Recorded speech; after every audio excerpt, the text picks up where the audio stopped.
Ngayong araw ang first day of school ni Kuya at alam kong sobrang excited niya. So eto nga pala yung bibit-bitin namin sa school niya. Magdo-donate kami ng mop. Tapos meron ditong mga extra mop cloth, ilang pang linis, panghugas ng kamay, lagay ng sabon. So yan lang muna dahil wala kami masyadong extra na nabili para dalhin nga doon sa classroom ni Kuya. Pero pwedeng-pwede na yan. Mas early ng 30 minutes ang pasok ni Pinky. Pero sinabay-sabay na nga namin sila ng hatid sa school. At eto nga pala yung classroom ni Kuya. Ayan, may pa-picture-picture pa nga dito. Nung okay na si Kuya sa classroom, iniwan na namin siya at babalikan na lang mamaya. So, eto nga pala yung difference nung queen size bed. Kasi noon, nung hindi pa kami nag-upgrade ng mas malaking kutsyon, halos dito lang sa gitna ng bintana yung size ng queen size. So, ngayon, kahit pa paano, mas malaki na siya. Kaunti lang naman yung difference, mga 30 centimeters lang. Pero malaking bagay na yun para mas maging komportable yung tulog naming apat dito. So, meron kasi nagsasabi, bakit hindi nyo na lang hilahin yung kutsyon na nasa ilalim para may extra bed? Ayaw nga. Nagkakatamaran pa nga maghila. At saka, mas kasi may times na sinisiksik namin si Pinggoy. May times naman na ako yung sinisiksik ng mga bata. So, wala. Ganun talaga. Sa isang kutsyon lang muna talaga kami. Pero I know naman na darating yung time na kapag lumaki-laki pa yung mga bata, sila na talaga yung magre-request na gusto na nila ng sarili nilang kwarto. Nakaalis na kami't lahat-lahat. Ngayon pa lang talaga ako makakapagligpit ng higaan. Paano kasi kanina, mas mahirap pala kapag dalawang bata na yung sabay-sabay mong aasikaso sa school. Partida, kasama ko pa si Pinggoy na mag-asikaso. What more kung ako lang. Alam mo, buti na lang kahit papano, meron akong isang bedsheet na king size. So, at least meron kaming nagamit simula nang binuksan nga namin itong bago naming kutsyon. So, dali-dali na rin akong umorder ng mga panibagong bedsheet. At least, dalawa pa para kahit papano, meron akong tatlong bedsheet na pwedeng pagpalit-palitin. Ayan, at maaliwalas na nga dito yung higaan and tsaka lang kami kumain ng breakfast kasi talagang inuna lang muna namin yung mga bagets. 2 oras lang sa klase si Kuya. So habang wala nga siya, meron pa kami ibang errands ni Pinggoy. Una, yung Batelec. Ito yung bill namin ng isang buwan, 4,190 and 49 cents. So saglit lang naman kami sa Batelec. Then dumiretso kami ng Prime Water and grabe, ito yung pinakamalaking bill ng tubig na binayaran namin, 1,891 and 95 cents. Grabe, ang mahal. Pero kasi may mga times noon during that duration na everyday nagpapalit ng tubig sa swimming pool, pandilig, linis pa ng linis ng motor at washing machine. So within 2 hours na bayaran namin yung kuryente, yung tubig. Dumaan pa kami sa ilang mga tindahan dito sa bayan kasi kailangan ko ng malalaking planggana. Nakabili pa kami ng ganitong para sa gasolina ng motor at saka funnel. Bumili pa si Pinggoy at tinapay. Magbibigay kami ng mga tinapay sa teacher ni Pink at Kuya. So 2 pack yan. Pagkarating ko nga pala dito sa school ni Kuya, wala na pala yung mga estudyante dito. Nandun sa katabing barangay hall dahil si Cap, yung kapitan dito, namigay ulit ng something para sa mga estudyante. Pangalawang beses na tapos to. Tapos yung kapitan dito, napansin ko, sobrang present siya palagi sa mga ganap. Nung una, nung in-enroll namin yung mga bata, andyan siya. Tapos nung orientation sa school ni Pinky, orientation sa school ni Kuya, andun din siya. First day of school.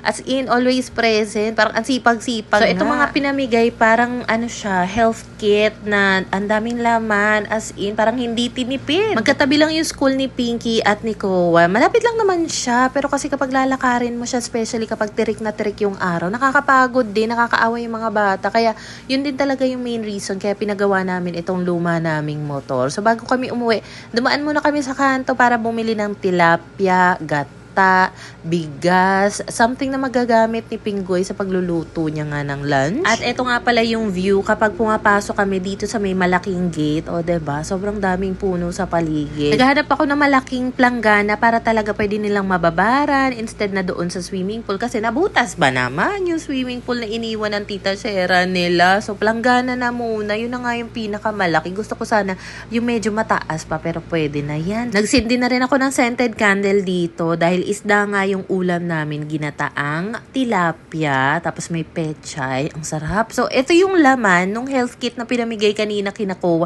Ang dami, as in, parang siguro kung bibilhin mo siya, nasa around 500 pesos. May isang bote ng shampoo, sakto yan yung favorite shampoo ni Pinggoy, may toothpaste, 3 bar soap, may deodorant, may toothpaste, toothbrush, may mga face mask, meron pa ditong basahan yata yung laman nito, maliliit na basahan, tissue roll. Tapos, ito, akala ko kumot siya, yung color yellow. Yung pala, ano ba yung tawag nito? Yung naipapasok mo yung katawan mo sa loob. Oh my God, nasa dulo na ng dila ko yan kanina. Ay, naalala ko na, malong. Gustong-gusto ko talaga yon. Sabi ko dati, bibili ako ng malong. Pero kapag tumitingin kasi ako, pag bibili na, nanghinayang ako na parang meron naman kami mga blanket. And since, meron na nga kaming libreng malong dito, so lalabahan agad-agad yan ang magamit na. Around hapon na nga pala nito, umalis na si Pinggoy dahil siya naman yung magsusundo kay Pinky. Usually talaga, sumasama ako. Kapag tulog si Kowa, sasama talaga ako para sunduin si Pinky.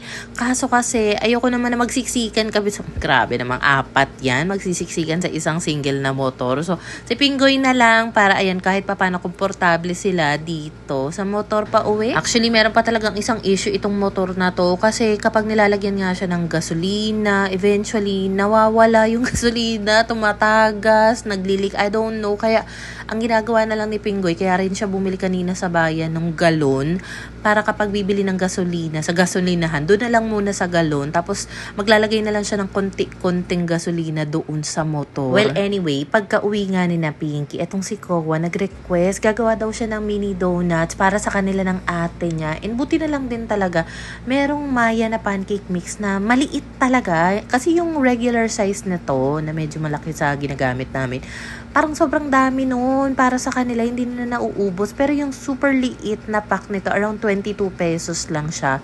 Okay na okay yun kasi yung ganong size, nauubos talaga ni Pink at Kowa yung laman niya. So marunong na talaga si Kowa dito, alam niya na yung mga ilalagay niya. So ang pwede pa niyang i-improve, kala mo naman talaga professional, yung pagka-crack ng itlog. Kasi even naman ako, may mga times na hindi ko naman nakakrak na maayos yung itlog, yung may mess ka pa rin magagawa every time magbubukas ka ng itlog. Ito kasi yun nilook forward niya. Gusto niya maglagay ng sprinkles nga sa mini donut na lulutuin niya. So, ayan na nga. At nagpalagay lang ako ng kaunti para naman hindi overpower.